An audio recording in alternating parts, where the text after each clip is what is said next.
Just a quick update for some of you that are kind of following us and what we do. A little adventure we're kind of going on this weekend. We're going to take the Zenith Super Duty. It has the Viking 180 out front, obviously. And we're going to fly it to Alpharetta, Georgia. It's about 400 miles or so. So we might make just one stop to get out and stretch our legs and whatnot. But the goal is to be there by midday. So it's about 7:30 here now. And you know, there's some weather kind of coming in between Florida and Georgia, and there's been like a lot of flooding on the other coast of Florida. So trying to kind of scoot on out of here VFR, and we'll keep you updated.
So a little update, there was a lot of cloud coverage, so we're stopping for a little while.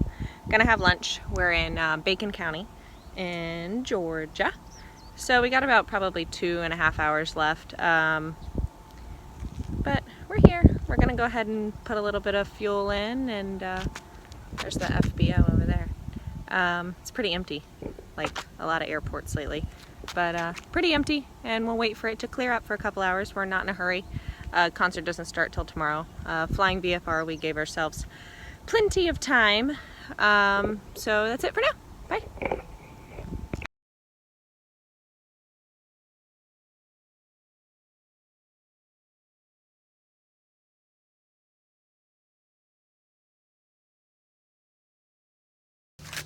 All right, we checked the oil. Everything looks good. These are $60 pins. I wouldn't believe it, but they're basically Teflon coated and slightly undersized Allen pins. And they go in nice. Once you've struggled for a few times, you appreciate $60. Actually, 60 divided by 2 because you get one for each side. Now we just put in. I like to put a little bit of Marvel mixture oil, like about half of one of these for 2 wing tanks, which means we just put a little bit of, we put half of the fuel in now, so I used half of one of these. It just keeps the lead from sticking to the rings and stuff like that. It does a really good job. I've used it for years. In fact, we're using lead in these engines, you have to use that. It's better than any of the other scavenging stuff. All right, so we'll put this door back on. Now, let's see, we put fuel in it. We left Florida at 7:45 this morning, and we flew for 2 hours and 15 minutes, or 2.25 hours. And we just put on 17.5 gallons. So we're running like 7.5 to 8 gallons an hour, which is pretty darn good for such a big airplane. Doing 90 miles an hour with huge tires, so.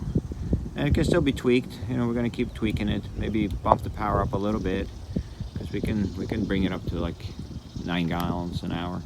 But it's fun to just fly it and keep tweaking as we go.